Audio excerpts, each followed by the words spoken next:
Bacaan diambil dari Injil Lukas. Orang Samaria yang murah hati. Pada suatu kali, berdirilah seorang ahli Taurat untuk mencobai Yesus, katanya. Guru, apa yang harus kuperbuat untuk memperoleh hidup yang kekal? Jawab Yesus kepadanya, apa yang tertulis dalam hukum Taurat? Apa yang kau baca di sana? Jawab orang itu, kasihilah Tuhan Allahmu dengan segenap hatimu, dan dengan segenap jiwamu, dan dengan segenap kekuatanmu, dan dengan segenap akal budimu, dan kasihilah sesamamu manusia seperti dirimu sendiri. Kata Yesus kepadanya, jawabmu itu benar. Perbuatlah demikian, maka engkau akan hidup. Tetapi untuk membenarkan dirinya, orang itu berkata kepada Yesus, dan siapakah sesamaku manusia? Jawab Yesus, adalah seorang yang turun dari Yerusalem ke Yeriko.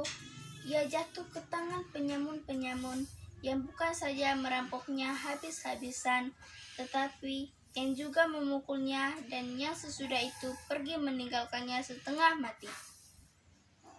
Kebetulan ada seorang imam turun melalui jalan itu.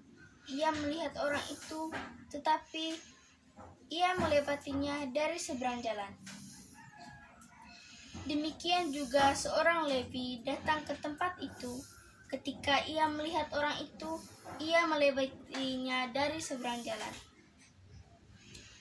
Lalu datang seorang Samaria yang sedang dalam perjalanan ke tempat itu. Dan ketika ia melihat orang itu, tergeraklah hatinya oleh belas kasihan. Ia pergi kepadanya, lalu membalut luka-lukanya sesudah ia menyiraminya dengan minyak dan anggur. Kemudian ia menaikkan orang itu ke atas keledai tunggangannya sendiri, lalu membawanya ke tempat penginapan dan merawatnya. Keesokan harinya, ia menyerahkan 2 dinar kepada pemilik penginapan itu, katanya, rawatlah dia, dan jika kau belanjakan lebih dari ini, aku akan menggantinya waktu aku kembali. Siapakah di antara ketiga orang ini menurut pendapatmu adalah sesama manusia dari orang yang jatuh ke tangan penyamun itu? Jawab orang itu, orang yang telah menunjukkan belas kasihan kepadanya. Kata Yesus kepadanya, pergilah dan perbuatlah demikian. Demikianlah Injil Tuhan, terpujilah Kristus.